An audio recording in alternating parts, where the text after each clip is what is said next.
Welcome to FMA Talk Live. I am Dr. Tim, and this is my wonderful host. PG Taz here. Hey, everyone. All right, so Sam won the contest. The first one to say hello, PG Awesome. Sam. How you doing? Nice. All right, lots of things going on, lots of cool stuff. Today's topic is going to be about the pros and cons of going to seminars. We're going to talk about both sides of the equation, participating as well as teaching. Of course, there's always the hosting aspect as well, but there's definitely things that you need to worry about, look at. So everyone knows, I'm working with a new social media company, and we have temporarily deactivated the Datu Tim Hartman fan page. It is all on the Tim Hartman Facebook page, and it says Datu Tim on the secondary thing. So if you go looking for Datu Hartman, we're all putting it all together because, at one time it was fine. So when I first started Facebook, my profile name was Datu Tim Hartman because I used it for business. And then what happened was Facebook asked me to verify my account. So obviously somebody must have been questioning something or whatnot. So I had to give them my driver's license, and I could no longer use the term Datu in my Facebook name. So you use your legal name. So Tim Hartman, or an abbreviation of that. Right. So I did that, and then I put Datu Tim underneath. But then I created the Datu Tim Facebook page for all that other stuff. And of course, I got the knuckleheads barking here. Hello, Noah. How you doing? Yep. Good. Okay. Hold on here. I'm gonna mute the microphone for a moment because I'm gonna let somebody in the room.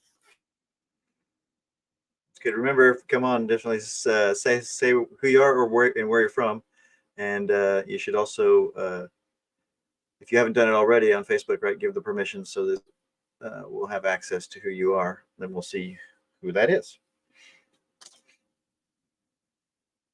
They're both here. Okay. Okay, that's a little better. All right.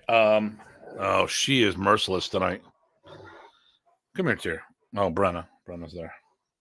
So I got both of my fur babies with me.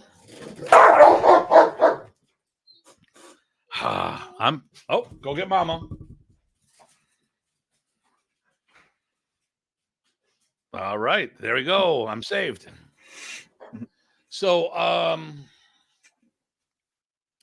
if you missed what I first said, I have deactivated my Datu Tim Hartman Facebook page. I still have my personal account. Everything will be going through there in New York because there's been too much stuff being thrown. And I'm actually thinking about doing the same with our Facebook group. So we have the Facebook group World Modern Ace Alliance, and we have the Facebook page World Modern Ace Alliance. So I'm pretty sure I'm going to probably make the group go away. So I'd probably just deactivate that temporarily, see how it goes. Try to just shuffle everything into one thing so there's less streams that we're doing things on. It's easier to maintain stuff. Just like I used to have a Datu Hartman website. I was like, well, I'll keep the URL, put it on my profile on the org site, and then just go from there, and just one less website that I have to update with the same material that I put everywhere else.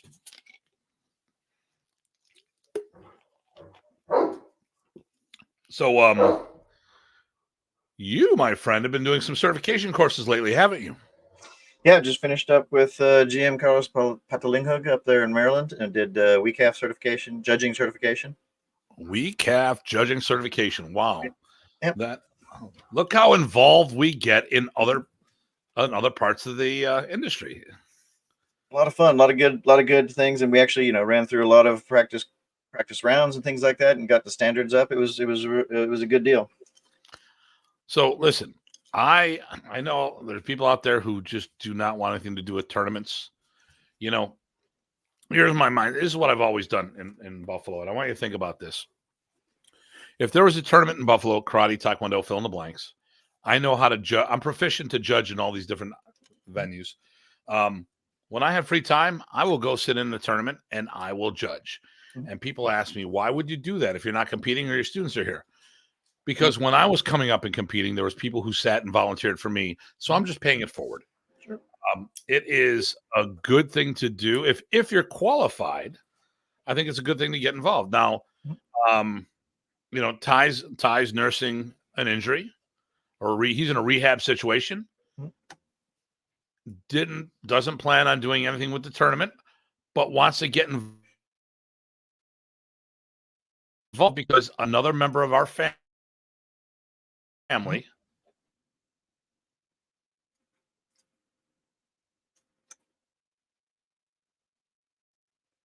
is doing something. We want to show support. I have to ask everyone, or I want to ask everyone, who's freezing up. Either you're freezing up or I'm freezing up. I can't tell. Terrell was there. I didn't right? see him there. He was at the first week. Terrell Richardson, was he there? I only saw him. I mean, I didn't see it this time. He was evidently there the first week. Am I freezing or are you freezing? Or everybody online, let us know and we'll fix it.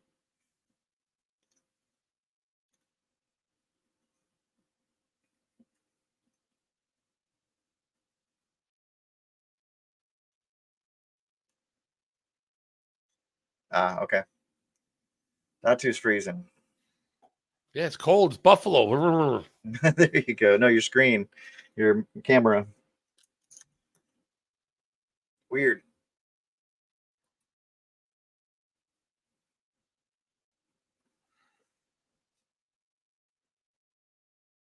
Technical difficulties, everyone. Welcome to the modern age. But at least, we all get to be out here and visit every once in a while on these Monday nights. It's been one of those days already. Sorry, guys. Starting off the great day or starting off the week on a great, powerful Monday. Hope everyone else had a good weekend. Oh, Eric says greetings from Portland. Noah says it's blurry, but that was, I think, a while ago because I think Datu is fixing some things on his end. Hey, bud. All right.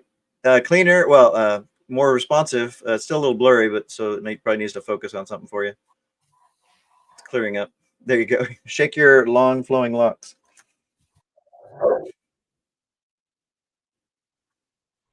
Oh, now you're freezing again. Weird. Hold on here.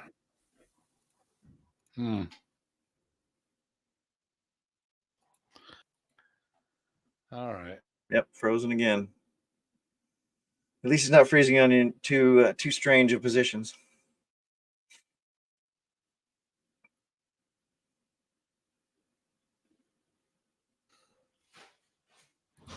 Assuming everyone has the same freezing point as I do. See, I can hear you in for the most part. Okay. Yeah. I can't usually. When you freeze, I can't hear you. Yeah, I'm hearing you talk, but okay. Well, that's no good.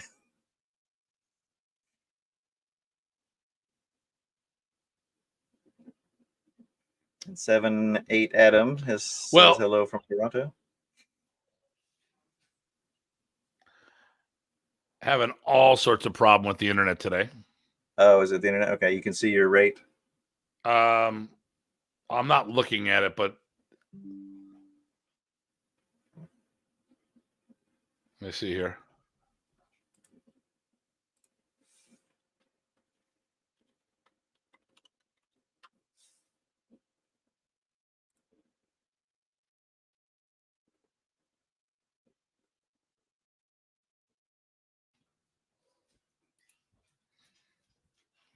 Can you see me now? Yeah, you're moving. Yeah, it's going to be one of those days. Okay. Just checking mine just for good luck. I'm at like full speed, so. I'm going to do a couple little things here. Let me see if I can. Do you have an app, or do you just look at it on my speed? I just speedtest.net is what I usually use, but there's a bunch of them. Speedtest.net. I'm showing almost a gig both up and down, which it usually doesn't get that close, so I'm happy with that. Although it's not always the greatest. Anyway, hang in, folks. There, we'll straighten this out, no problem. I'm pretty sure.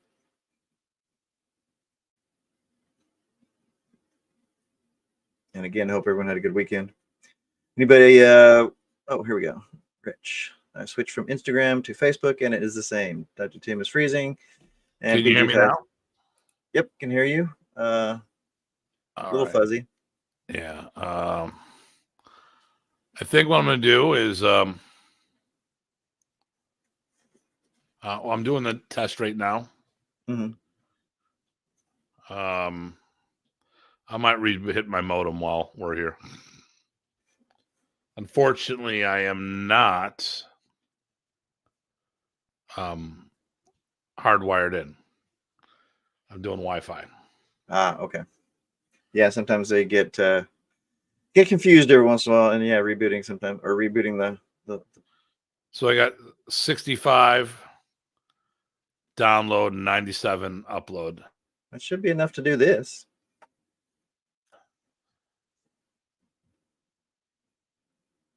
MPB. Yeah, you froze again. Yes. So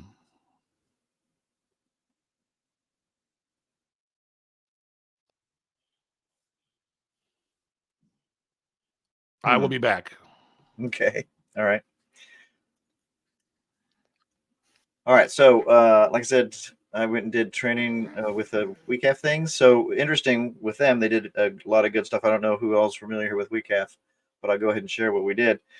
They do knife, they do staff sparring, but the main thing they got us certified on was the armored live stick, as well as the padded stick with the headgear and hand gear and cup, and then optional other stuff if you want.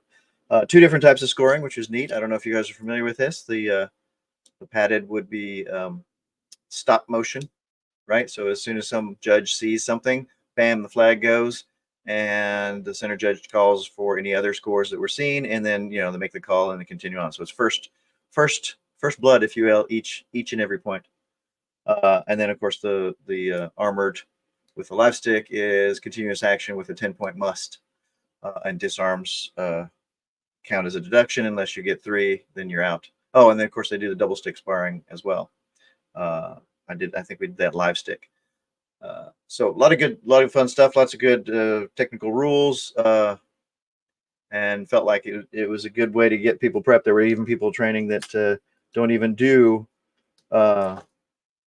study with him for that, but they came to support maybe their family member or something like that, and they just wanted to support, as Datu was saying, right, help out with judging so the competitors can do what they're going to do and get judged fairly and have a good time.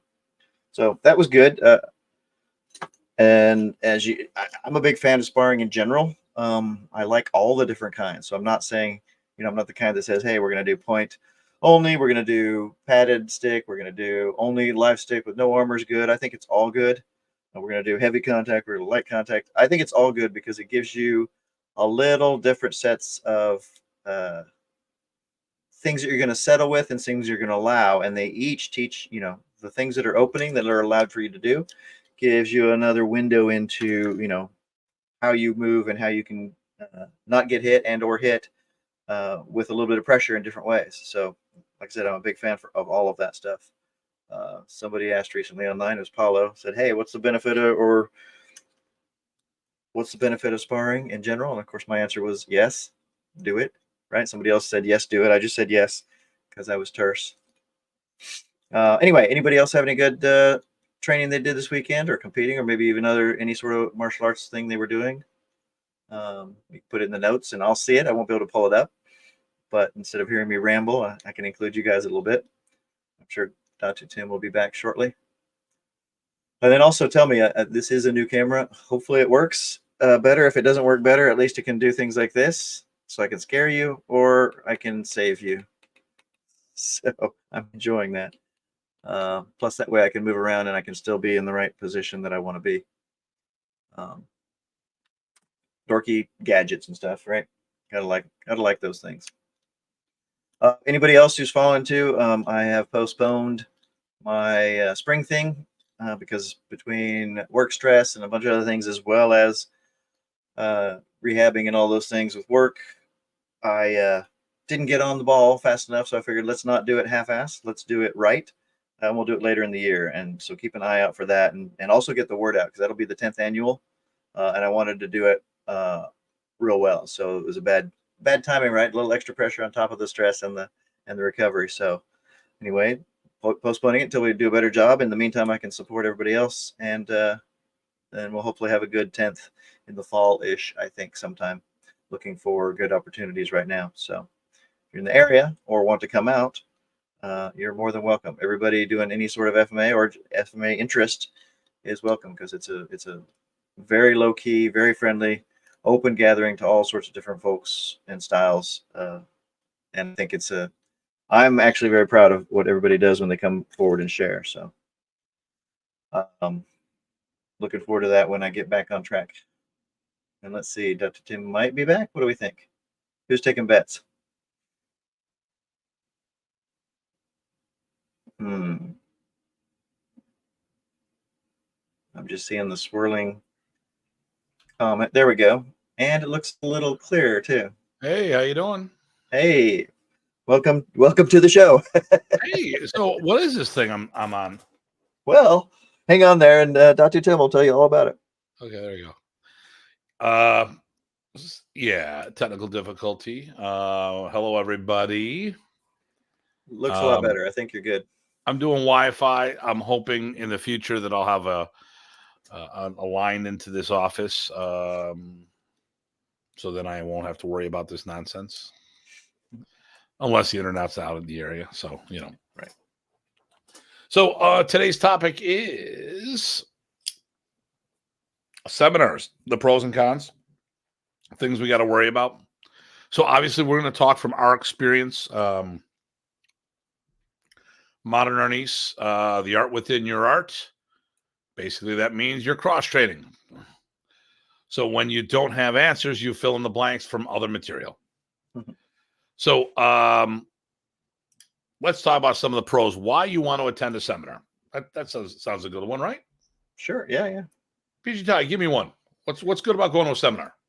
Often learning new stuff or a different take on your original stuff. Love it. A learning advanced or different material. So I think it is awesome. I will go into seminars of topics that I don't know. I've attended on multiple occasions Dose Para seminars, which was enlightening because I got to see some of our material there, which just goes to show modern Remy learned from Balintwak, and Balintwak came from Dose Paras. Yep. So it puts things in context. Other arts that have nothing to do with this, doing some things very similar, if not the exact same way. Actually, so I signed up with a new social media company, and we're doing some stuff. It's I'm being controversial. I was told to be controversial. Okay. They knew who they were talking to. They knew who they were talking to, right? Yeah, I got to say why Filipino martial arts is better than Brazilian Jiu-Jitsu. I got to talk about why Filipino martial arts is better than Krav Maga. Although I did say, if it's in Israel, they have guns, so I think they would just shoot me before I had a chance to do anything. But there's some topics I talked about. I even talked about the bow staff comment, which is my favorite. But we'll see how this all goes. Stuff starts dropping. But knuckleheads with me. So but in prep for this, I started looking a lot of videos from the Philippines and everyone doing the angles of attack and the forms. And it's crazy on how many people do the modern ace angles of attack and our forms. Whether they're doing our style or not, they're using our forms. Now, remember, Professor Praces taught in school systems. So, of course, they're doing our angles of attack and our forms. Sure. And people who are teaching may have come from those programs and started their own systems. So, of course, Modern Arnis has this long reach. Hey, brother Carl. Hey, Carl, how you doing? See you soon. Okay, so got to do something there. Okay, now, so So sometimes it's about seeing how far certain techniques for me have gone. But let me deal with the knucklehead. The I was doing knuckleheads pretty good again. with So it. you got internet or dogs? That's what you got. Yep. So another one for me, and maybe you guys all agree with this. I really enjoy, even if it's on the material that you're used to. One, you can help out, but the one I was getting to is, for real just now, is the idea of working with other people. Right. The more you work with different people, the more you understand the different ways people move, even if it's during drills or learning technique. More touching hands, if you will, touching sticks, crossing sticks, I think is a good thing. It's more experience because we're not out there battling every day, but we can get some sort of physical feedback, and you can't beat that. So more exposure is another good one for me.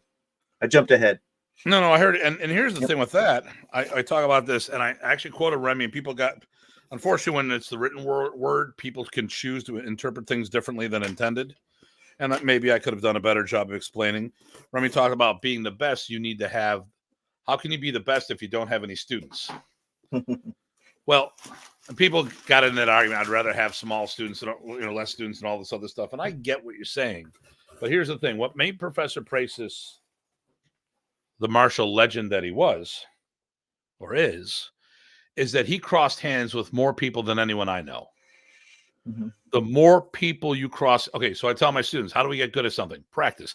Mm-hmm. How do you get better? By practicing with more partners, because each partner gives you a different stimuli, give you a different vibe. And you need to be able to adapt. When I first started fencing, it was me and the fencing coach, and we had some of the best matches of the whole hall.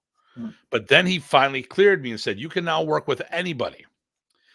And I got owned by everybody because I was so in sync with what he did. It took me a month to dial in the versatility of everything else. So it was like, I shot up. I was like it was like him and I were the top two guys all of a sudden, because I came in as a Filipino martial arts master. I didn't come in as a noob with no training.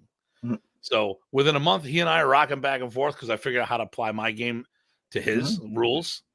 And then I got to deal with a whole bunch of other people that I'd never seen before. And now all of a sudden I got dialed back in, and it just took me a little while to adapt. And, so ups and downs as I got new stimuli. And a lot of times it doesn't mean the person that you're with is better than you. They just may be moving in a way that you don't know how to adapt to. Yep. Which is great. You need that. Otherwise you're not going to get better. Yeah.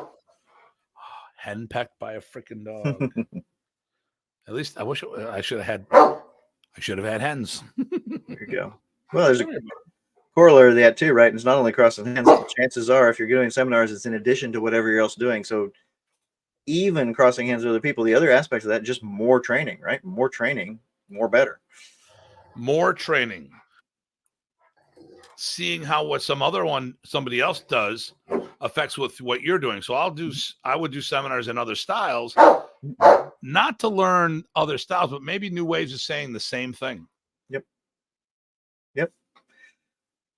Well, actually, reminded me of another one. So you and I have both had this thing where people that are masters in other arts want to come do this, and they may or may not want to learn the art, but they want to play, and they get to not have to be in teacher mode all the time. So it's someplace they can go to have fun, learn some new things, feel some new things. It's really helps them understand their own art, but it also gives them a break. I enjoy that. I love being in student mode. I love it a lot. So when people come to me and do that, I'm more power to them, because then I get to work out with a really advanced person in their own art, and we both come out ahead. It's great. I've wrestled all my life to one level or another. I just got my Brazilian Jiu-Jitsu blue belt.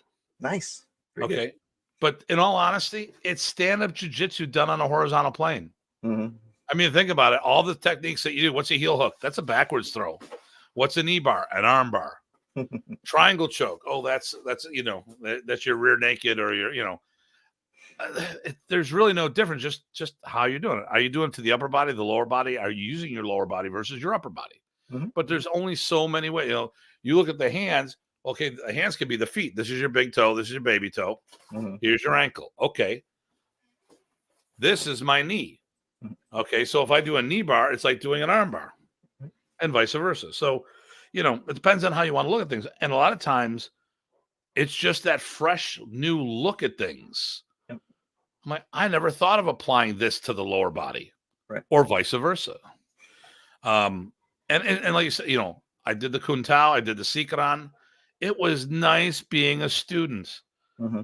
That I'm with Maya with my the business courses. I have an accountability partner that if I don't do my job right, I feel I let him down. Okay. He gives me assignments and stuff like that. And it's like, hey, at the end of the day, I want to succeed. Mhm. And if someone's teaching me, I want to succeed not only for me, but for them, because I want them not to think that they're wasting their time. There's going to be topics you just don't get, Right. I really can't do this throw. It doesn't work for me. Uh-oh. He showed up. Hey, Renee. There we go. Oh, by Gentleman the way, Renee, how you doing? Remy. There's 3 shots, buddy. That has to be part of the conversation. And yeah, Eric, I did see just that I was having too many buddies. And of course, always, and Noah and Rich. There we go. Yep. I got rid of, Magandang umaga, Giamunyo. Very good. How you doing, sir?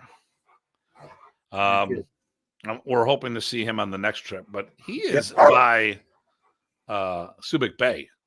Oh, I didn't realize that. I thought, last time we saw him in Cavite, but evidently he's located in Subic Bay. So okay.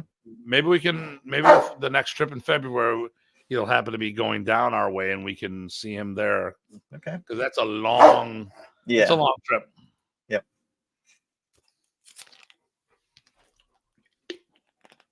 Okay, so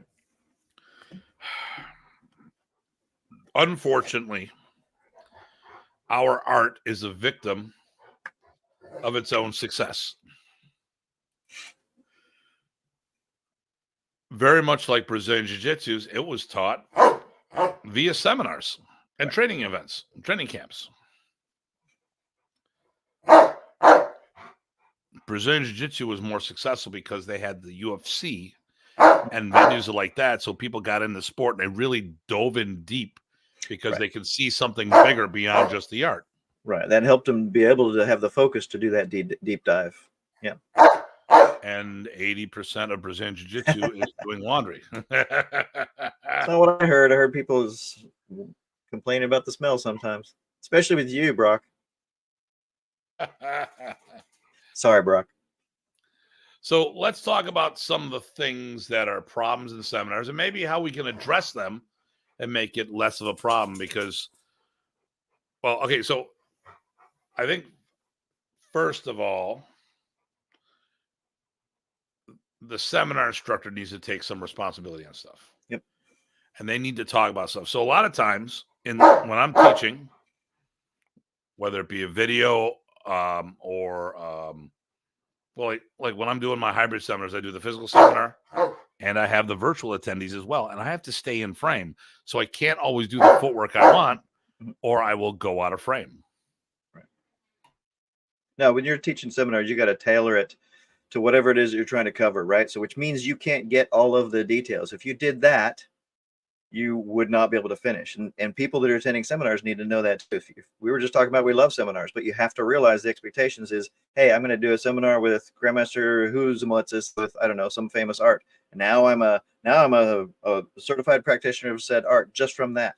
You got to watch out because you're not getting all of the details unless you really do that deep dive, and you might need some help with that. So the seminar instructors need to make a point of saying, hey, listen, we might be focusing on upper body isolation. We'll do the footwork. Actually, I say that quite a bit when I'm teaching. I'm not worrying about footwork right now. I want you to get the upper body because sooner or later you may be stuck and you can't move. Right. You got to be able to do your technique. So being in Buffalo, snow, ice, slippery environment all year round, one way or another. So what happens when I can't move? So I start from that position and then I go back and put the footwork in, which actually footwork's a lot harder and easier than people think it actually is. Yes. Yep. There he is. Nice. And every time I get him calm, he growls. It's because you're talking and not to him. Needs that attention. Yep, all good stuff. My four-legged child. So let's see, what other good things, or what other things should people know when they think about doing attending seminars, getting what they can out of it. I think, like I said, the expectation management, right? If it's a seminar on X or Y or Z art, doesn't matter what it is, say it's a jujitsu art, and they're working on X material, notice that you're going to get some of X material, but you're not going to get the fine details, right? You have to use your eyes and observe more than they are saying, even more than you normally have to do in a class, if you want to get the most out of it, from my perspective. So in a class, someone may or may not say a lot of things or break it down, but it's even worse in a seminar setting because there's that time crunch. But it's not only a time crunch, right? Because guess what? You've got to also reach everybody in that's attending, right? And they may not even be trained in the art that you're trying to get them to. So you're going to have to tailor the expectations to the group at hand or to the person you're working at hand if you're doing one-on-one parts. So factor that into your expectations about what you're getting out of it, and be realistic, but keep your eyes open for everything they're not saying and showing, because they're showing it, may not be obvious. Yep. Professor, using him as the example, or for Renee's sake, Remy. There you go. For those who don't know, Renee made a drinking game that every time I say Remy, Renee has to take a shot. So Remy. So he will not be able, if he's playing true to the game, he will not be able to work tomorrow by the time I'm gonna get done saying all this stuff. But okay, good. So we gotta, what's your teacher like? All right. So I've talked, okay, Dr. G, Burmese, a bunch of different Filipinos. Okay. Not languages that were as common as other languages. Finding people who speak Japanese and Chinese are much easier. Brazilians, that's Portuguese. Not a lot of people speak Portuguese. It's Spanish. So a lot of things are similar, but not quite the same. So what is this? Todd, is that from the I don't know, some no-name thing I got somewhere, but it's warm because I got my window open. Okay, there we go. So you run into those things, and like I said, I was telling people, like, when we learned, there was no Google Speech, there was no Google Translate, there was none of all this other stuff. Make sure you take notes, especially absolutely. if you're doing a seminar covering an art you have no experience with it. That's a great one. Absolutely. Even art you think with those extra details. I have so many notebooks. I know you do. Tons of people do that. I think for me, it gets a gold star for that one. It's a great comment. Do that. I starred his comment. There you go. But take the time to do that, because it's really easy to not do that and get caught up. Unfortunately, it doesn't show up here, but okay. I starred it on our side. Well, I'll give you an extra hug, Brock. Okay. So, because you're a cuddler. I am, yes. They're BJJ. That's my social media thing. I'm going to get in so much trouble. There's going to be. Listen, if you don't like the social media stuff I say, it wasn't my topic. Wait, you're trying to be controversial. And yeah, like I would never do that, and engage online. That's what the whole point's for. There you go. I think we do that. We actually bring in people's names when we're doing stuff. I think that folks like that. So yeah. So now here's the downfall of going to seminars. You're coming from a different art, training a different art. And you might have these delusions that you actually have gotten the material right. Mm-hmm. And I say that is because no matter what seminar I go to, I'm always looking at things from a Filipino mindset. I try to arnicize, I don't know. Sure. FMA, everything I do, or relate it to what I'm doing. And that might be good for me to put things together, but it may not be the original context the material was supposed to be done. Mm-hmm. So if I always look at something, so I had I have a friend, Kempo karate friend, Ingmar Johansson in Sweden. He would attend my stuff, and he talks about the rules of movement in the Kempo rules, because Kempo has a lot of rules. Sure. And a lot of those rules apply to what we're doing. Sure. But there was this one particular conversation we were talking about the sublig, and when you do it, you cast and hit simultaneous, and I do a chamber prior to that, and he said that breaks a rule of movement. I go, no, that breaks a Kempo rule. let me tell you why I do this. And I told him why the technique works. No questions after that. It nailed it. It answered it. Boom. And then he realized that his rules apply to Kempo, and they don't always apply to every other art. Not that they can't, right? But it should be, hey, listen, we have a rule of this in Kempo. Does that apply the same way in Arnis, or fill in the blanks? Uh-oh. I see now. I was there when you got your blue belt. So now you're officially a cuddler and are allowed to join the cuddler corner at the seminar. Nice. Actually, now I can talk about the cuddlers, because I was a white belt with 2 stripes. Now I've got the full blue belt. So it gives me a little more time. Yeah. So I can hang out with the cuddlers and every now and then. But I have to have a cool gi, though. And right now I've got just my generic gi. I need to have a really, really cool gi. Nice. You know, I could buy a cheap judo gi, which would be fine, but I gotta buy one of those gis that are designers that have all the NASCAR style patches on it, so they can charge me $250 to $300. Very good. To advertise for them. So this is why, now that I've become a cuddler, I have to join that culture. Remember, just get a rash guard. It's cheaper. There we go. Go no gi, and I won't have to worry about it. That's right. But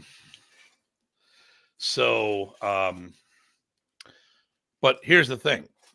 If you are coming from a karate school or a Kempo school or a Taekwondo school mindset all the time, when you don't have material, you might be filling in the blanks with another system, and those things don't necessarily apply to what you're doing. It may not be bad material. It may work for you in the context that you're applying it to, but that doesn't mean it's right. Right. Absolutely. The problem in modern Arnis was that professor used a phrase of the art within your art as a marketing thing, so he could show you how you could dial it in. But he didn't teach it any different. He taught the art. He didn't teach he had his own synthesis. Mm-hmm. He put his own art together. And he consistently taught that synthesis the same way, with some evolution over the years. Mm-hmm. But he didn't teach a jiu-jitsu style around the jiu-jitsu people and kung fu style around he had a very broad band of exposure. Sure. He knew a lot about a lot of martial arts, not necessarily saying he did them all, but he knew a lot about them. Mm-hmm. And if you had a question, like, okay, case in point, Buffalo's an Ishinru karate town. So upper body exercise number 13. See if this looks familiar to you by anything. Shuto low, shuto high, shuto low, shuto high, shuto low, shuto high. Mm-hmm. What does that look like to you, Ty? Single Sinawali. And whenever knowing that tidbit of information, when I teach in an Ishinru school, I will tell people, depending on how you execute this, because there's a couple ways to interpret that. But a lot of people do the shuto low as a backhand, shuto high forehand, and then come down and do the shuto low, like inward block, downward block, And when I'm around those people, I can get them doing single Sinwali in 30 seconds or less, because they're already doing this. Now I just got to put now. Of course, I got all the rough edges that I got to smooth off. Sure. So they're not doing it with the proper footwork. They're not doing it with the proper cadence or flow. They're doing the mechanics. And in the art within your art, you say, "Oh, look, there's the art within your art," but they're not doing it the right way. Right. They're doing it their way. And the beauty of what Professor did was he showed you how to enhance your primary system with Filipino martial arts without compromising the integrity of that base system. But that didn't mean you were doing Filipino martial arts. That meant he helped you become a better martial artist by showing you a few tricks. Yeah, no, I think that's one of the better ways you've said that. I really like that that description. I think hopefully that connects with a lot of people, because then it establishes what are the baselines, what are the expectations, and what are really some of the truths are. It might work for you, but it may not be right for the material. And I get this, and like Kelly Warden's made a comment about, hey, this doesn't give you license to go willy-nilly and put things in there. No, right. Professor Praces had a martial system. Mm-hmm. and he showed you how you can express yourself, but he still had the same formula. And we did a show about that. We talked about all the different things. What is modern Arnis? Right. And then, people start saying, well, what about this, that, and the other thing? You go, that's your expression, but that's not Remy's art. Right. If I start putting, if I started putting capoeira into this, it would not be Remy's art. Right. It's a way to show how I can bridge the gap between the two arts, but it's not doing modern Arnis. But I think this is, for today's discussion, I think it's a really good point, right? Because people, if you're inviting lots of different people from not your school to your seminar, or you're maybe over at someone else's school, even in the same style, it's not going to be the same as what those people are already doing. And so then you have some amount of this effect no matter what you do and no matter who teaches. So it's worthwhile to know that from both sides, right? The instructor should know that too, and manage their own expectations, right? Otherwise, we couldn't get past, hey, stand here. No, nobody's standing right. Darn it. Okay, well, we're not going to go to the next move until you can stand right. I may or may not have said that in one of my normal classes in Kung Fu. Well, and the thing here is, okay, so yes, Matt, I earned my blue belt over, not this weekend, but the weekend before. So actually, I earned it over years, and I was awarded it just recently after all the work I've done. But part of that work is, in many ways, I'm a more competent blue belt than a lot of the Brazilian blue belts because of the breadth of material that I have in my repertoire. It doesn't necessarily mean that I'm the best expression of Brazilian Jiu-Jitsu. But I also know how to do all their stuff from the ground on a stand-up plane where they may not have that depth of knowledge. Right. And part of the rank is combat fitness and experience. So I don't, when I do my Kuntao and my Sikran, for my belt, I may be one of, if not the most knowledgeable person for my belt in the room for my belt. That being said, I tell people I'm not the best person for expression of the art, but I can definitely teach the art.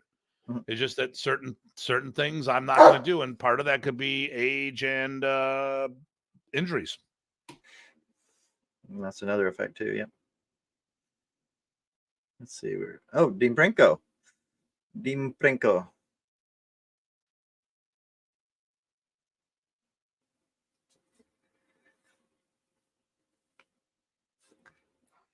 Okay, you said FMA. Now what? Yeah, as I'm waiting for the next shoe to drop. Or is he just tagging us? Maybe he's just tagging us. I'm really getting frustrated from the knucklehead. Oh, yeah. Oh, well.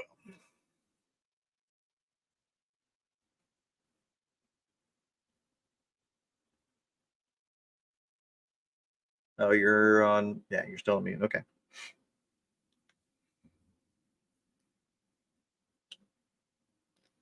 Yeah, he's overly needy tonight. Okay. What does he think he's me? There you go. No one's else around? There you go. Ah, I see. He's not tagging us. He's approving. Okay. Endorsing. Very good. Hey, so I'm proud to announce that FMA Discussion has done a very good charitable act recently. Actually, let me do this here. Hold on here. But I just son of a gun. It's being difficult. Of course. Let me do this. Oh. Okay. That's different. He put a whole bunch of these out there. Proven tested. Okay. So let me do this. Okay. Let me do this here.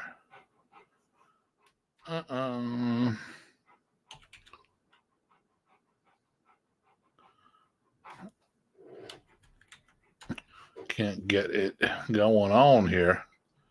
Oh, there we go. I'm gonna do this. Sync now. Okay.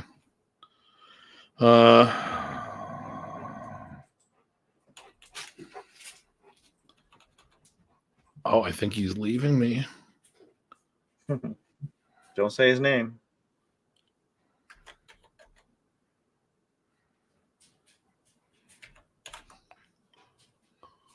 Did you find it? Okay. Okay, hey, Dean, I sent you a link. I want you to make the announcement. He did something. Hey, Dean, I sent you a link. I want you to I'd like to bring you on so you can make the announcement. You know what I'm talking about.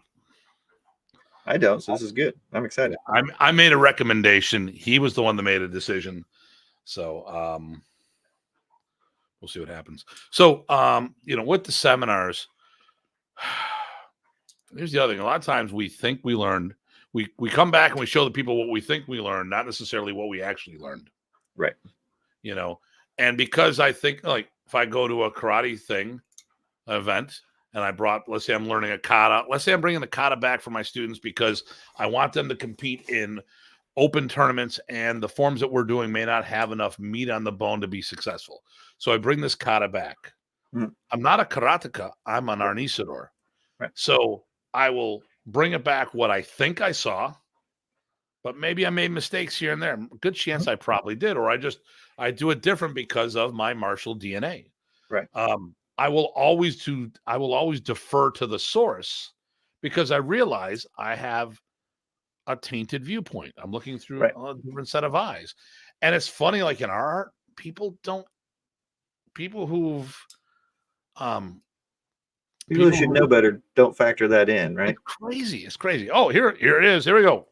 So Dean Franco. Hey, Dean Franco. I wanted to bring you in for a couple minutes because what I wanted to do is have you talk about. So Dean asked my opinion on something. I gave him a name. And so what did you recently do on FMA discussion? You did something charitable, right? Yes, absolutely. So we raised, I think it was just over $800. Okay. And so I had a couple names to give the money to, but I wanted somebody else. So I reached out to you and you gave me Roberto Precis. And so you hooked me up with, I believe, if I'm not mistaken, his nephew. Oh, Plaridel. There you go. See? Yeah. So we sent them over. I think it was like a couple hundred or so. They seemed very grateful. Nice. Of course, we're happy to do. Nice. Yeah. On the show, since we're all here, Berto Precis has been bedridden. I mean, he cannot leave without help. He is essentially deaf and blind. He's got medical needs and stuff like that. So if anyone would like to donate money, direct message me. I will put you in contact with Plaridel. Great guy. I am not going to collect the money. I know there's some people who've collected the money on behalf of a whole bunch of people and took credit for all that work. Mm-hmm. All I did was put, and when Dean and I and Plaridel were all chatting, he was thanking me. I go, I didn't do anything. I made a recommendation, and Dean felt that Roberto Precis was qualified. Awesome. He goes, I'm looking for a name. I go, well, if you don't mind me recommending, what do you think about? I'm pretty sure he needs some financial aid. We got Plaridel on we got him in the discussion group. And I said, hey, could he still use some help? Yes, there's a bunch of medical bills. That being said, it was Dean's effort, not mine. Oh, that's awesome. That's awesome. I'm glad you did that. Thank you, Dean. Yeah. I tried to start that, and then we just couldn't connect on how to get money across, and then I got distracted. So I'm glad you were able to do that. Was there any weirdnesses there, or was it pretty straightforward? No, not at all. Matter of fact, when as far as the raffles go, I'm completely transparent. So I always will one, I list the donors who's donating items for the Nice. raffle. I always put down, on the thread there, as far as the comment section, who purchased tickets. And then upon completion, and then when we do the raffle, I acknowledge who gave. And then, of course, when I'm showing the item or giving the verbal description of it, I'm showing who donated it. And then the conclusion is, once the raffle's done and then I tell how much raised, and then I give who we donated to. Awesome. And in this case, it was, Roberto, Nene Tortal, Catherine K. Guns here, and Yuli. Nice. Very good. That's awesome. Okay. And That's, so the FMA family taking care of itself. And the nice thing about it is,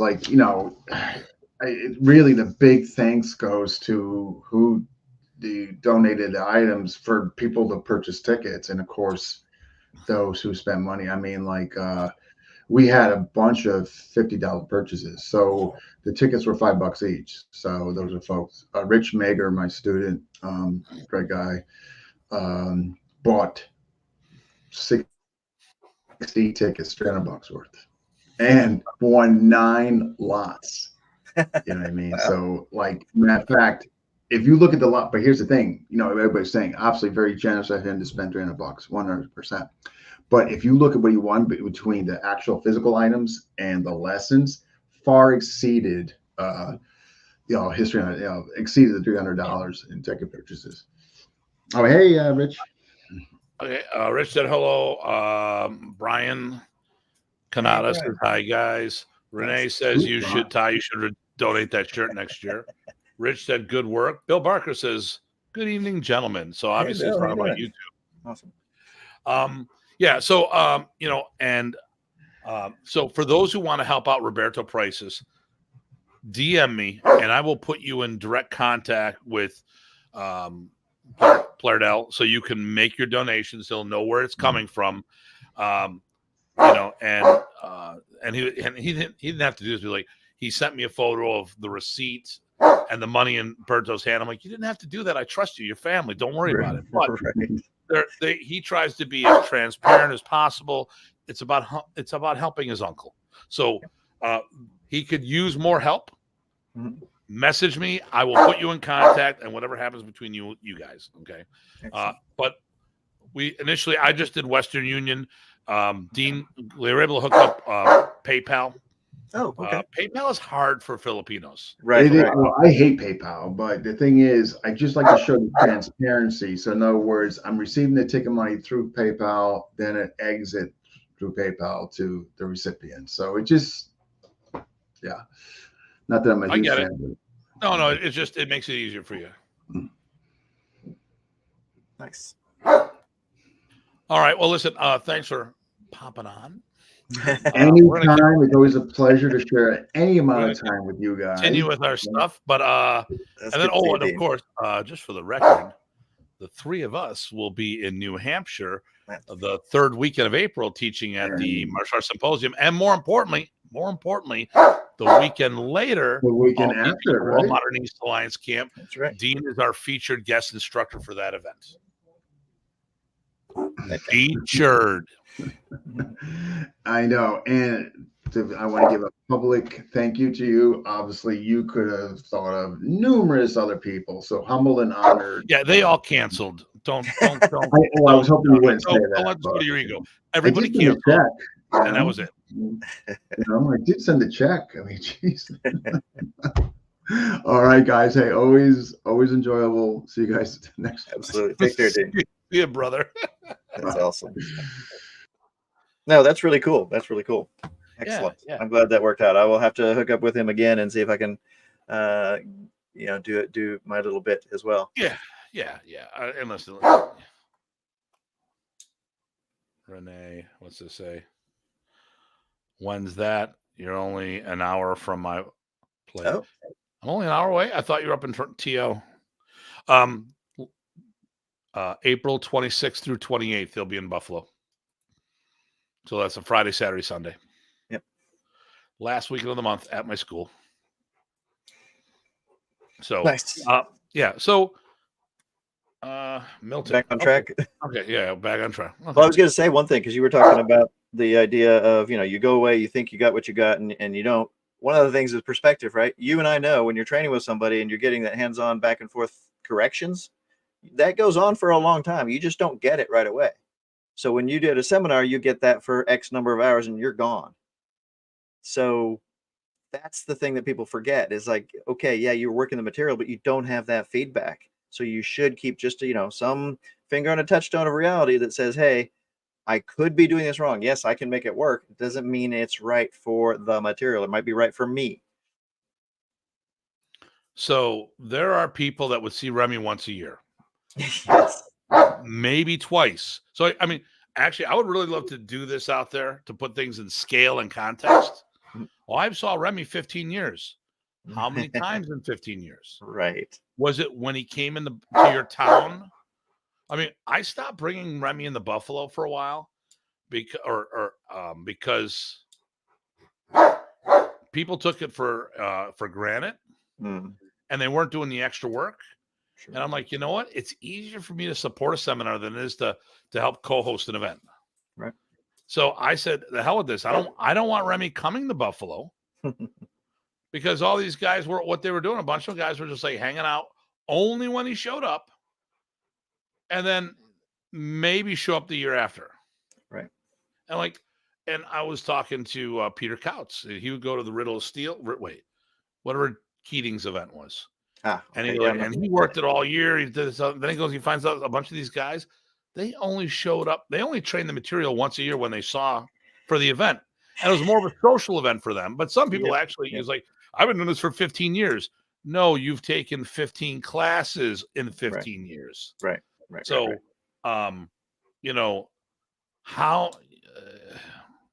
I got a lot of students. What does that mean? A lot of students for you, or you have a lot of students?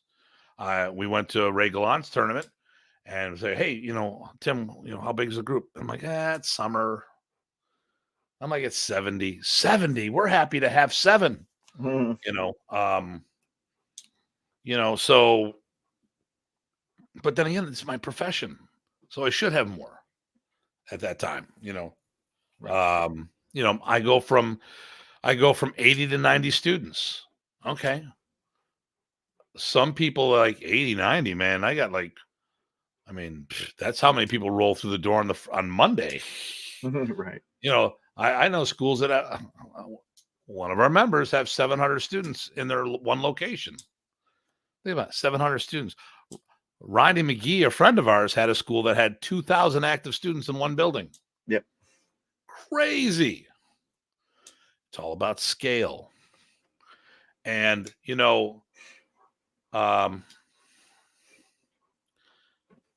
I know my number. Well, you and I have talked about this. Okay, so what do you think the average modern learning practitioner saw Remy?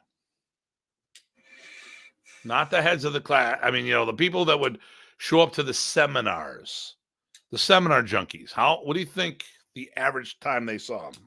The ones that call themselves seminar junkies? Right. The average ones of those. Okay, that's going to be a little bit higher. Average seminar junkie. Or people who think they were. Right. I would say at the most 3. At the most 3. So that means in a year, you saw a professor 12 to 15 hours. Right. Okay, 12 to 15 hours. And that was 3 4 to 5 hour workshops. Right. Or maybe a camp and 2 seminars if you're lucky. It could be as much as that, right? That'd be 3. Okay. So, you might go to a camp. That's like 20 hours, something like that. I'll tell you the Buffalo number. Taking my school off the table, they would only see professor when he rolled into Buffalo. Sure. Yeah. So that would be 1 seminar a year. Yep. Now, when I first started, he was in a lot. Yeah. But so people that weren't calling themselves seminar junkies back in the 90s when I was doing it was people that would stay in town, right? So you might see Remy once a year. So how much are you going to get out of seeing him 1 one day for 4 to 5 hours, Right. And then think you got it right. Right. Well, first off, it's gonna be a good experience. There's never a time I saw Remy where I didn't learn something. So Never there's a that. bad time. There is that. But how right is it? It can be good and still not right. But I So, mean, everybody's right. A bit different perspectives on that. I got it. right. No. Yeah. Well, once again, what are you practicing to do? Right. It doesn't matter if it's not your primary art. Who cares Right. if it's not your primary art, because you have a different goal. But Right. make sure you're not fooling yourself. Right. I think And people took that mindset back in the day because hey, it wasn't their main thing, and they were doing this extra, and it was great and everything. And then later on, they changed that. Hey, now this is something more than it was. That's just my take. Well, that they, yeah. Well, when you haven't done things in a long time, you start, listen, when someone's gone and now you're trying to validate yourself, you put things in a different perspective. Right. But it's funny, we all do this to yourself. I know someone, lots of people know different people. I'm thinking of one person in particular, but we all trained with Remy. We saw X, Y, and Z things. And then later on they come and say, hey, I learned this other thing from somebody else. And we're like, well, Remy showed you that years before. What are you talking about? Remy showed you that years before. So perspective, it's hard to stay true to an outside perspective if you're just thinking inside your own head. Yeah. Well, and that's so. I remember attending. Well, I mean, I attend workshops in other styles. I would go to a lot of Kempo karate camps because there was a rumor that Filipino martial artists use Kempo as a vehicle to teach their martial art. Based on some of the things I've seen, I can see where that is and that there's some validity there. So I wanted to research things. There's a lot of materials that both arts do very similar. Mm-hmm. And I remember Huck Polanis, who's like supposed to be the walking encyclopedia of Kempo. That's his thing, And his comedy, talk about something. I go, "This is what you taught me." I go, "No, that's what you thought I taught you." Right. That's a great comment. It's a great comment. And, I think, first of all, like when we talk about things, the first thing people have to do is know how to ask a question. Right. People wonder, I mean, Ty was with me. We were talking to Frank Schakowsky. We had him on the show, and some people thought I was interrogating him. No, it's called an interview. And I asked questions, and he was very prepared for Dean's show, which was just a Filipino martial arts show. Ours is a modern Ernie show. So there's going to be more specific questions I'm going to ask. And I asked him, and didn't quite go well. I think he just thought I caught him off guard, And to be fair, I don't send a list of questions, and I probably should have. Actually, started after that, right? Or after that show, we wrote a list of questions, right? And we don't do that anymore. Well, so usually I talk to people on the phone and stuff. I'm like, "Hey, I'm going to ask you about this, that, and the other thing. You got something you want to promote? Blah blah blah." Do stuff like that. So then we're at his school. We did the triple threat seminar, and I was asking questions, and he once again thought we were going down a path where I was interrogating. I'm like, "Listen, I'm going to give you advice to something, but I need all the information." And a lot of times people they think they give people enough information, but they don't. Or they give the wrong information, thinking that I wanted one thing when I wanted something other. Having come up in the automotive industry, one digit could ruin a car engine being wrong. Right. Okay.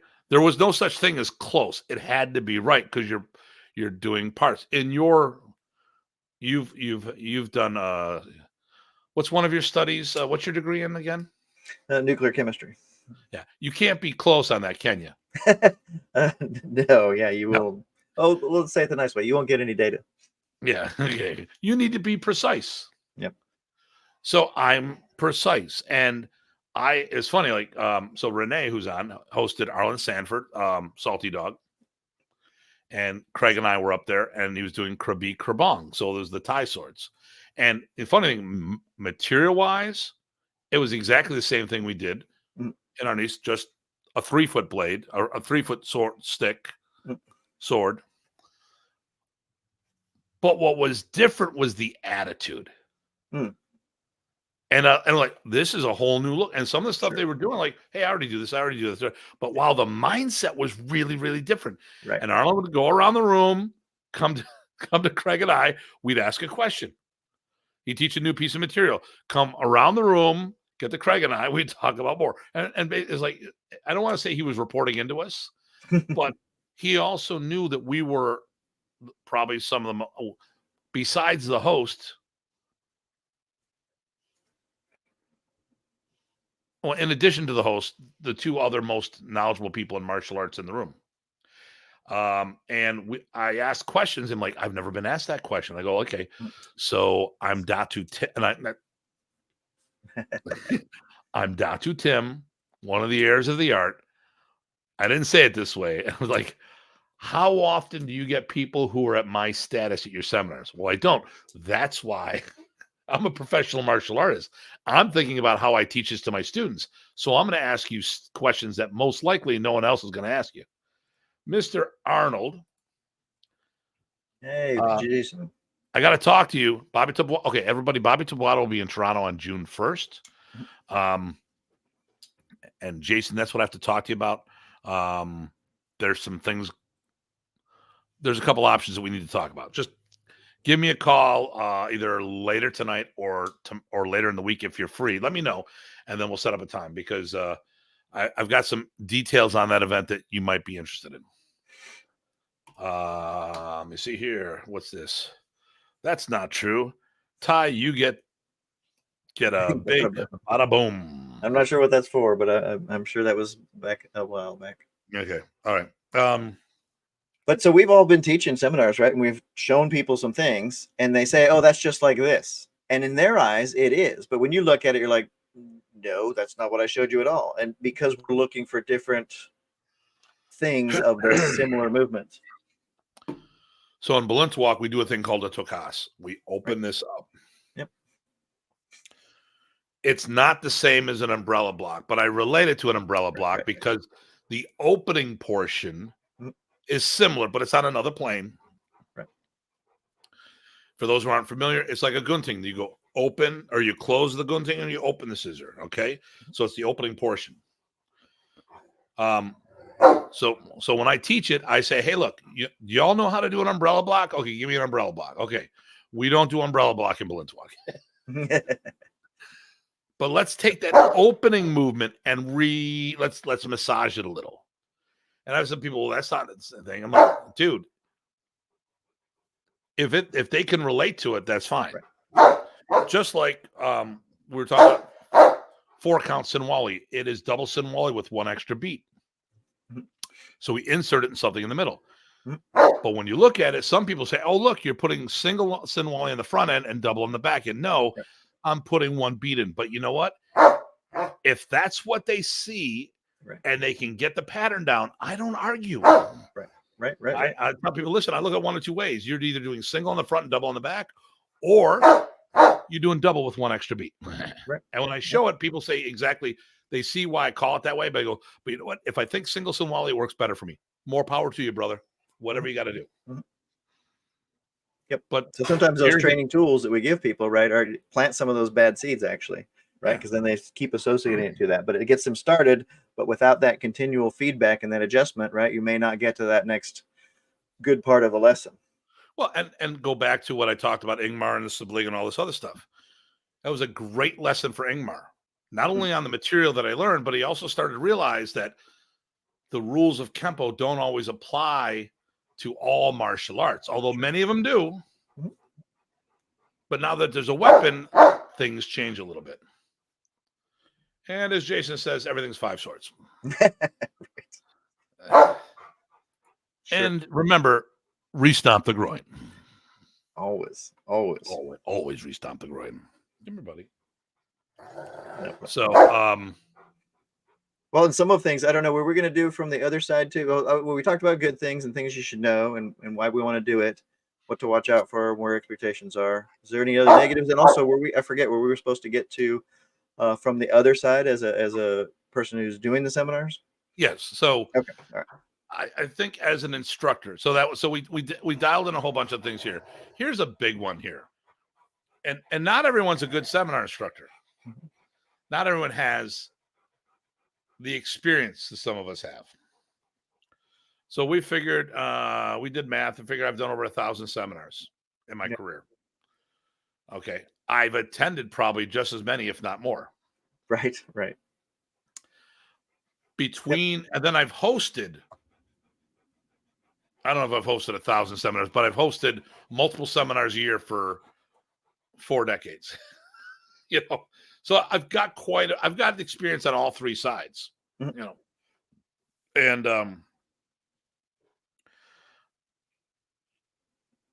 the things you have to realize, and the more experience you get in this, you'll realize that you have to prioritize what you're going to teach. Yep. And you need to tell people, hey, listen, I'm not going to focus on the legs right now. I mentioned this earlier, but I didn't get into it. Right. Okay, we don't have a lot of room. Now think about this.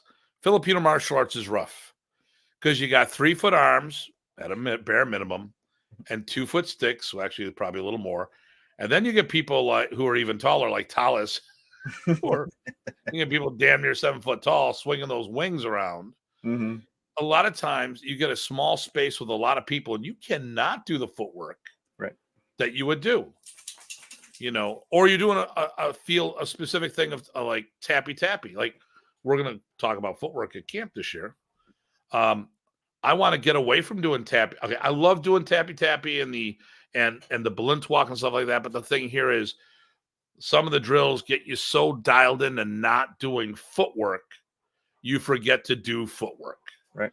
And Professor put so much time into short range because it's the hardest range. Mm-hmm. Long range is so much easier.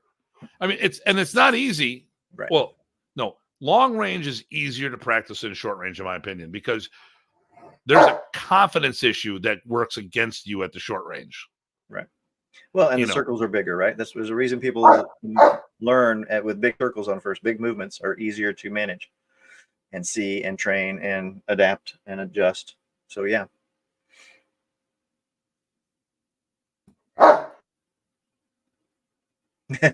Yep.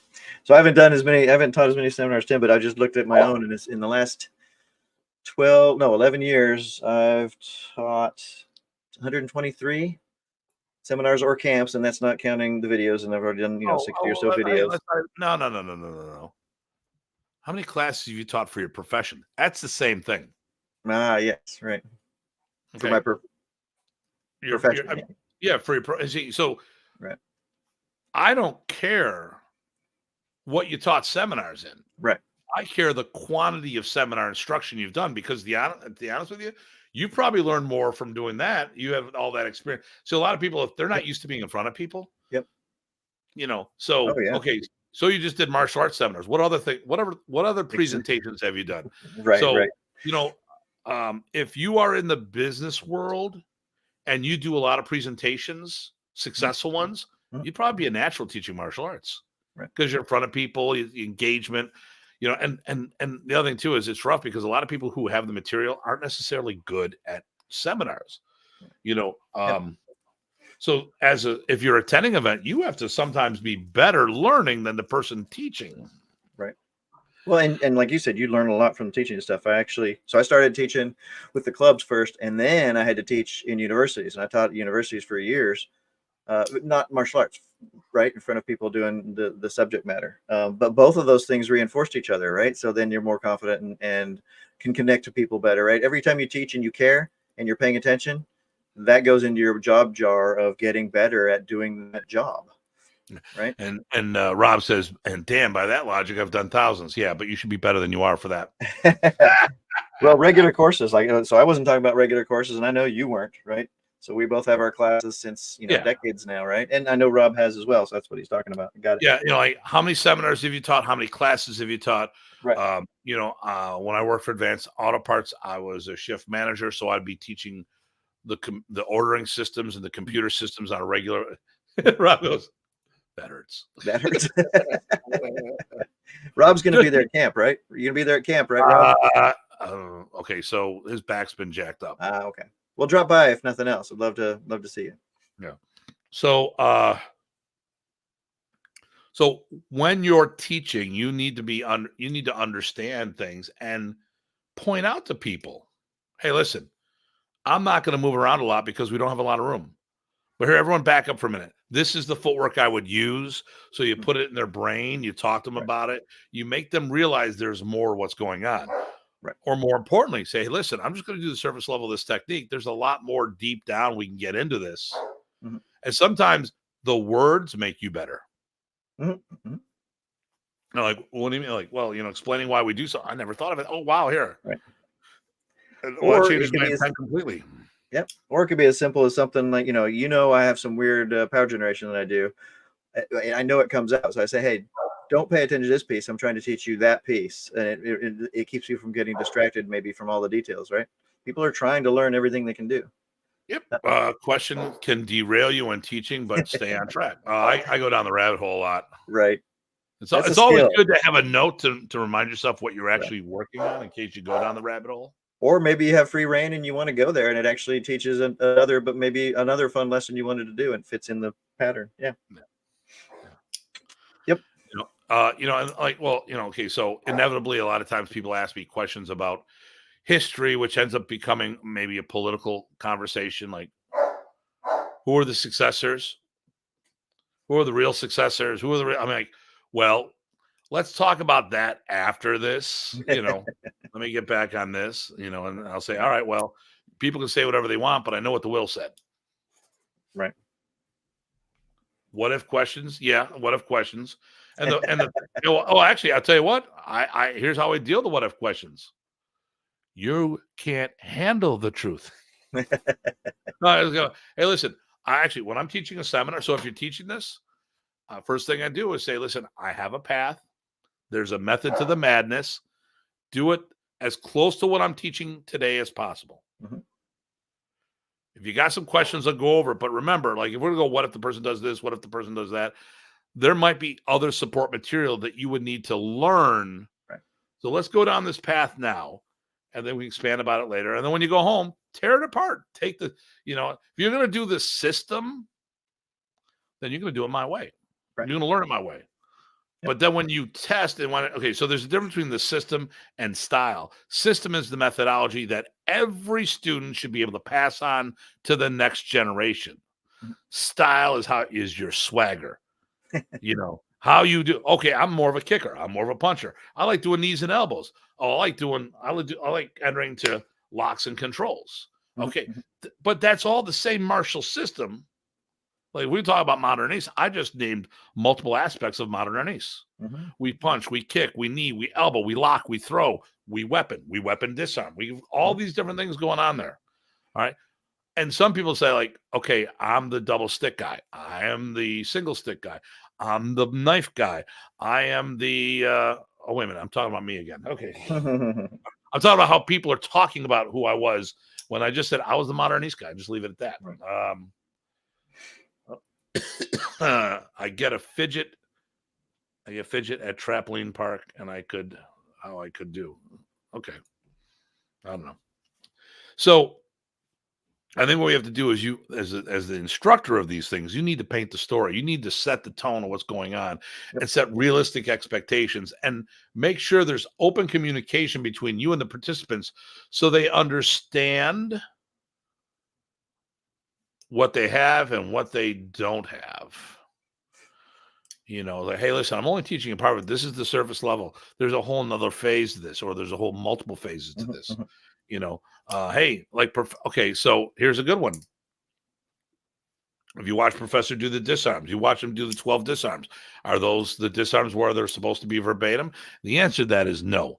If you ever watched him, not watch his teaching, but watch him go, you'll see that he'll do one disarm off of multiple angles of attack. Mhm. But when it came to teaching for memorization, every disarm had an anchoring point, an angle of attack that they were associated with, even if that wasn't the best angle of attack to do the disarm off of. Okay. Mhm. All right. I will say this. It was real quick. I wasn't tested in that day. Brazilian Jiu-Jitsu is constantly looking at you, and out of the blue, they do promotions. So I've been working with Professor Desano for over a decade, if I'm not mistaken. I've been teaching him Arnis, and he's been teaching me Brazilian Jiu-Jitsu. And, we went through a whole bunch of stuff. And then finally, he actually promoted Primo to his brown belt. And I thought to myself, it'd be really cool. Primo, who I got in contact with, was my Arnis student who I got hooked up into Brazilian Jiu-Jitsu. Mhm. It would be really cool if he and I got promoted together. That's not going to happen. I'm going to work about hosting the event. What happened? We got promoted together. Nice. So I got to see Primo get his brown. I got my blue. And, La Familia, This is a little off topic. Uh-oh, here we go. Do they sell crispers in Buffalo? What's a crisper? If they don't, are they all dressed as just that are delicious? I have no idea what that is. They try. Okay. If they do, try the all dressed. They are delicious. CRISPR, to me, CRISPR is a gene editing technology.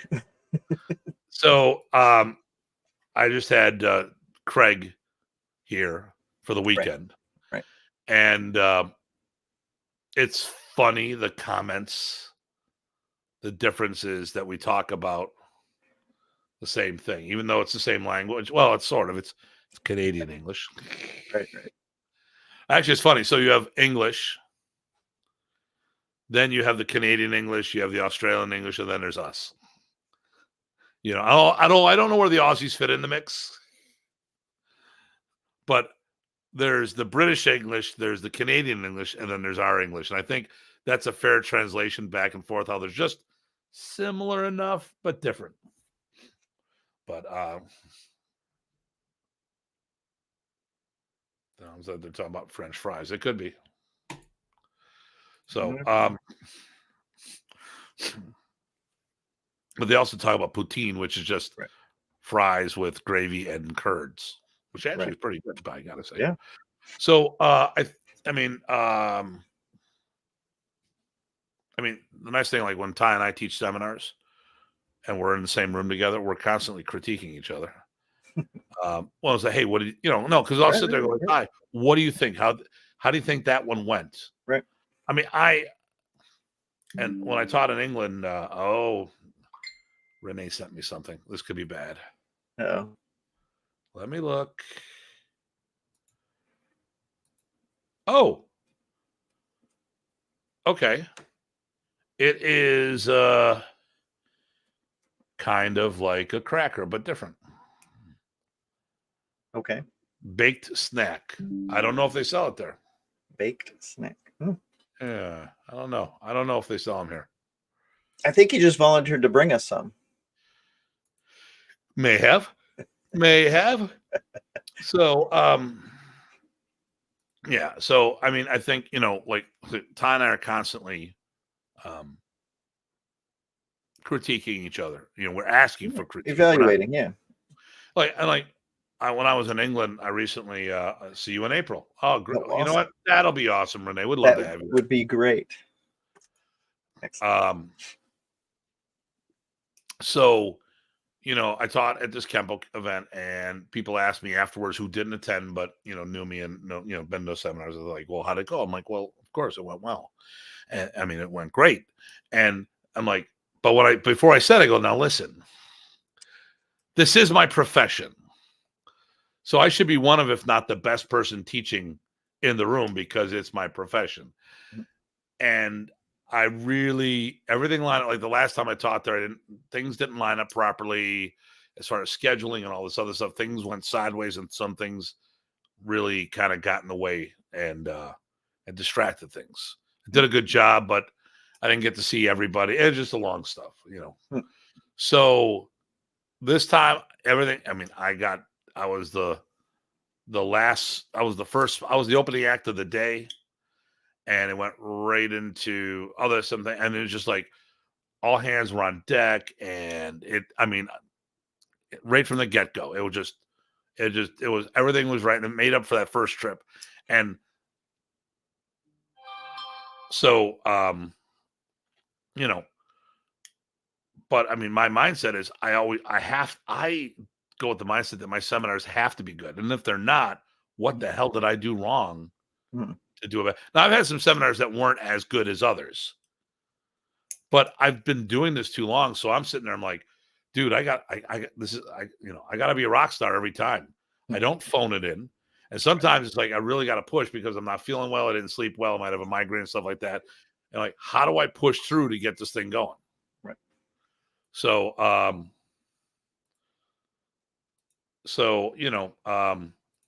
but as an instructor, we need to know that they're not going to get it. We also have to prepare them for success and how to deal with failure. Like, hey, listen, you're missing this, this, and this. We're just doing this. I'm not telling you how to get there. I'm not doing the footwork. I'm not doing this. And so, and I would also say, hey, listen, be prepared. We'll follow up on this in a future one. Right.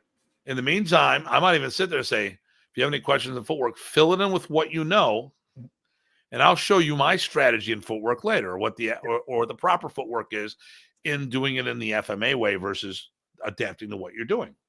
Right. I think that's a good point, because the other part of that is I was going to say is giving them a way forward, right? So if you're teaching something in material and you leave it hanging, right, what are they supposed to do with that? How are they supposed to work it in the future? And so there's some hooks that you can plant, and that would be one of them for them to keep up with the material and do their part for the future, and that will only help them. But that you got to do that to help them get started on that. I think you owe it to them.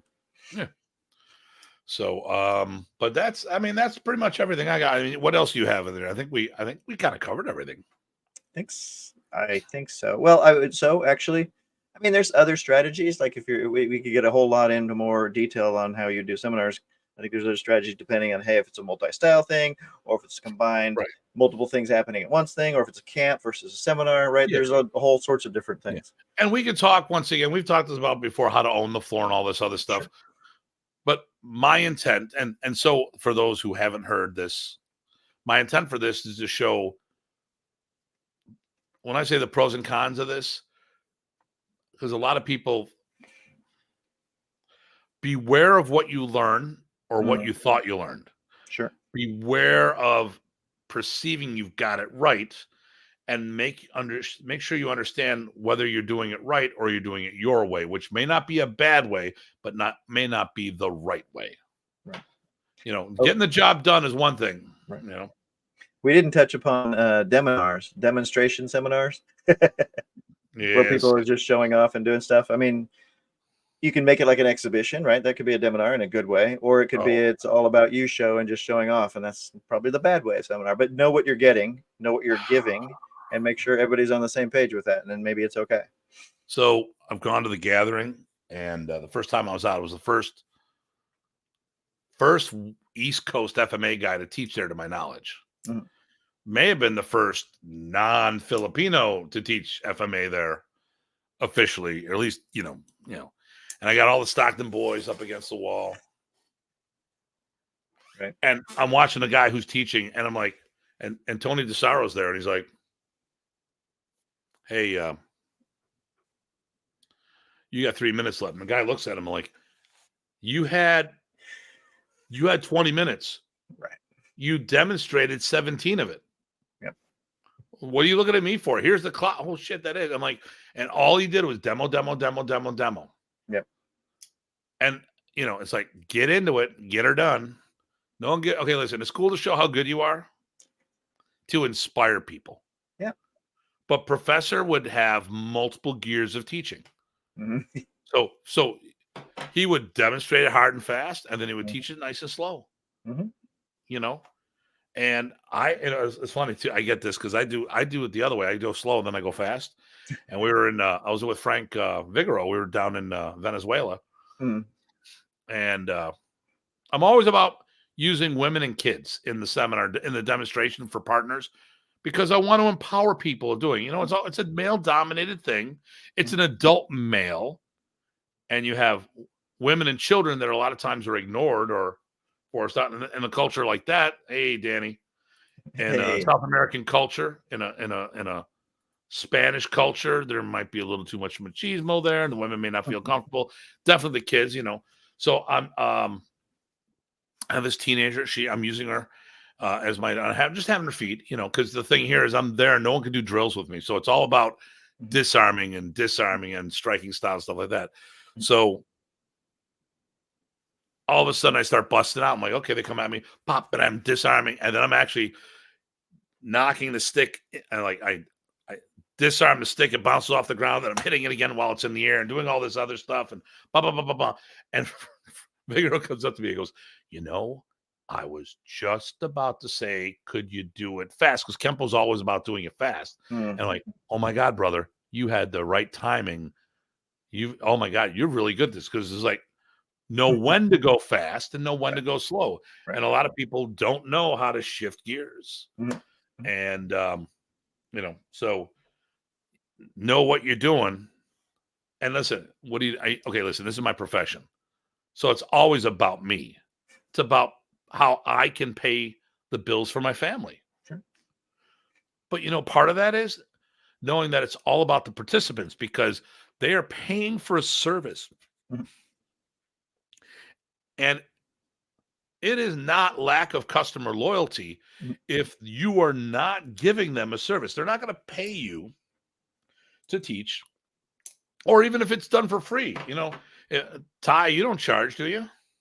No, usually, no. Okay. So there are some exceptions. There are some, yes. If you're a real pain in the ass, I'll charge you triple. Well, it's not like that, but maybe it is. I don't know. Yeah. But I mean, the thing here is, if you don't, if they don't think what you offer is worth their time, they're not going to come. Right. Because whether they're paying you or sacrificing time away from their families, they're making an investment. Yep. So, and I'm going to say, oh, this is loyalty. Lack of loyalty. Loyalty has to be earned. It's a two-way street. And I had an acquaintance of mine who lost his school. And the reason why he had two daughters that had needs, I don't want to say special needs, because they weren't special needs, but they had some birth defects that there was corrective surgery, got through all this stuff. But it was a regular basis that they had to cancel classes due to an emergency with the kids, because where they were, they were more accident prone due to the condition they had until it was corrected. So they're constantly crashing in the walls, getting cuts, doing stitches, going to the hospital, and they'd have to cancel classes on a regular basis. And as much as the people liked it and as the family, they were paying for a service, they didn't get it, and they quit. Because at the end of the day, I don't care what your intent is. If I'm paying for a service, you should be there. Yep. And as Danny said, the old saying, undervalue, over deliver. Yep. Or under promise, over deliver. Yeah. Yep. So I think we kind of nailed it. I think we got everything. Do you feel we got everything? I think so. There was that thing, but I already mentioned that. Okay. No, we can you know what? And I'm looking at some of the old episodes. I would love to revisit some of the old episodes just to see how we've evolved, and maybe our perceptions have changed. Maybe. Yeah. We talk about I did some episodes that are me. It was Datu's Corner before you joined up. Talk about there's a whole bunch of things.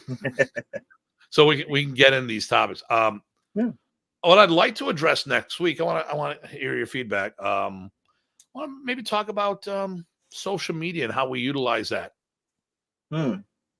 strategy, because I've seen a very good trend that more people in Modern East are using social media. I want to talk about it, but I've also made some comments about where I think there's some shortcomings, and then people said, well, I talked about video production, production value, and they're like, well, that just hides stuff. And I'm like, not in a way to hide anything. Right. Better lighting, better microphones, better cameras, stuff like that. Not, but I want to talk about it. And there's a couple things that are like, hey, listen, this is really good because the more exposure of Modernists, Yep. the better for modern. More positive exposure, Yep. the better for all of us. Rising tide, all ships, baby. Yep. But Definitely. how No, do you that feel is. about that for next week? No, that would be good. And if I actually, so I've been sort of out of the loop here on a few things, but if that's trend has been stepping up, then yeah, absolutely. I think I would also want that to continue more and even get better, right? Because maybe even if someone's starting out, right, you hopefully your production is going to get better because you want it to be consumable, right? It doesn't have any legs if it's not Right. usable and consumable and readily used and taken advantage of, right? If they have to work to see what's going on, or maybe I figure things out because you didn't show everything, that's not a good thing. And you may have some good stuff, and you're probably teaching it well. So it only serves, it's constructive criticism, I think, particularly since, as you said, it's the whole idea of everybody in Modern East, and stuff we're talking about, getting out there and sharing more. That is only good for everybody. Lots of good stuff out there. Okay. So Eric says, speaking of seminars, West Coast tour. I think he wants to host you. we actually talked about that. Right, So Eric, sorry to throw you under the bus, Eric. a lot of things going on. Let me work Awesome. some stuff out. So, in closing, starting next week, keep your eyes open. So Nice. I signed with a new social media company, and we talked about some stuff, and they gave me 50 things, and we filmed probably 45 things today. Wow. Okay. A lot of shorts. Okay. So there's going to be a whole bunch of TikTok, Instagram, Facebook, and YouTube shorts, reels, and whatever they call them on every platform. But it's not you in shorts. No, I'm not in shorts. All I'm right, just good. in a short. All right, good. Yeah. My legs are way too white for that. So there's a whole bunch of things happening. And to just give you, let me read you some of the topics. Just so you know. Now, I'm passionate about a bunch of things. I'll be the first to admit it. Mm-hmm. So it wasn't, let me see. 3 fighting drills you need to be doing. What is a Sinwali? The Heaven 6 combo that'll take your double stick fighting to the next level. Okay. Why is modern Arnis the best martial art? Right. 3 essential double stick drills. One of my favorite Filipino martial art weapons, tool, the karambit. Which, if anyone knows me, knows how I feel about the karambit. Right. Try this brutal hand-to-hand combat technique, brutal and screamer combinations. Those are very clickbait soundy, but I mean, they sound like the normal good marketing that does that. The reason why does that come out? Because it actually works. So I get it. My favorite stick warm-up. Mm-hmm. Let me give you a couple of the. Okay, so why is a bow staff so deadly? We talked about my feelings about bow staves. Right. We also said get the F out, which that's talked about once again. Right. So speaking of social media, you see who just popped in recently? Paolo Rubio, our friend, dropped in and said, "Hey, these are great topics. Thank you, Paolo. Thank you. Always doing well. So here's another one. So for how to use Filipino martial arts against a boxer, I used that. He goes, who would win, a Filipino martial artist or someone doing Krav Maga? I answered that. The 3 best moves you don't yet know. How's that? There was something like that. Actually, right. my 3 favorite takedowns in Filipino martial arts / modern East. Here's the forgotten secrets of the masters. Okay, here we go. Here's the last one. The last one. Why Filipino martial arts is better than BJJ. There you go. That actually that's probably already got views and you haven't released it yet. That actually was my favorite. Okay. I really embraced it. We had fun with it. Nice. And I'm just You could go Master Ken with that too easily, though. and I did. Okay. I, the deadliest move. You didn't already know. Yeah, Yep. yeah. So we it was it was. And then I'm like, he's like, after I get done, he goes, no, you need to redo that.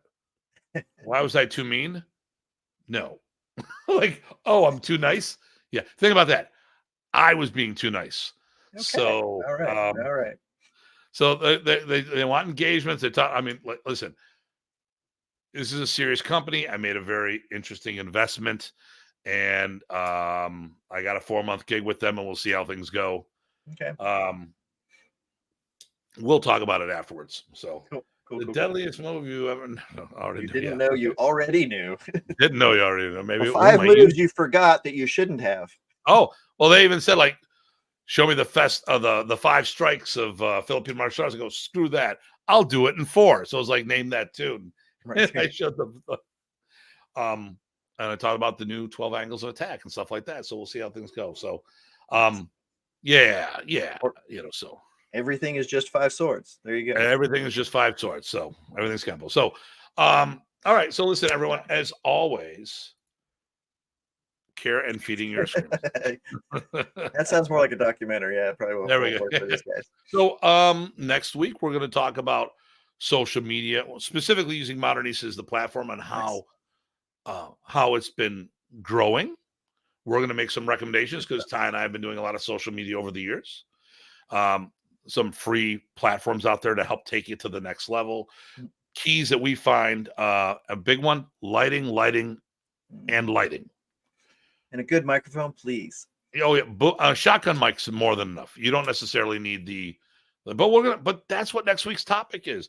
I'm going to talk about the pros. I'm also going to talk about a con out there. I'm not going to about it's time to start doing things on your own, not off the backs of others. But we'll talk about that next week. There's the clickbaity thing. So listen, happy Easter, everyone, for those who celebrate. Yes. So the weekend of the 6th is nothing's going on to my knowledge. The weekend of the 13th, our good friend Grandmaster Carlos Patalinghug is hosting his friendship tournament, padded and live stick tournament with forms and all this other stuff. Yep. PG Ty and I will both be there for one extent or another. Oh shit, I'm competing. What the hell? I'm telling you all right now. I'll be judging. Yeah. Unfortunately, that like live stick, there's 57 and over. Mm-hmm. Padded stick and forms, it's 18 and over. 18 and over. All right, good. But right. They do have the weight category of 195 and over. So I think some of my size I can move okay with. So learn one thing in the seminar, it paid for the listen, here's the one thing you gotta remember for the seminar. If you learn one thing, you have it for the rest of your life. Yep. Okay. I'm greedy. I want to learn a bunch of things. But the fact of the matter here is, it was Mark Klein actually said, we were at the Massachusetts summer camp. He goes, you know what, Tim? I'm happy if I only come out with one thing. And one thing, I'm like, yep, because I got it the rest of my life. I'm like, yep. Damn, you're smart. But it's true. But like I said, I'm a greedy bastard. Thank you for stay safe. Thank you. Wonderful weekend, y'all. Yep. Okay, so the weekend of the 13th is the tournament. Yep. The weekend after and that weekend, Mark Cardona is hosting the Saratoga Martial Art Festival. Yes. The third weekend of the month is Terry Dow's the 20th. It's his 20th anniversary in Water Valley, New Hampshire. New Hampshire. Oh, Lodge, New Hampshire. Something like that. I can't remember what it's Something like that. And then the last weekend is the World Modern East Alliance training camp. And PG Ty and Dean Franco and others will be there teaching. So listen, as always, everybody, or do you have anything you want to throw in there before I? No, yeah, I've got nothing. Yep. All right. We got nothing. Hey, listen, always a pleasure. I love being here with my brother. As always, everybody, please stay safe and stay sane. This is Datu Tim. PG Ty. Everyone take care. See you soon.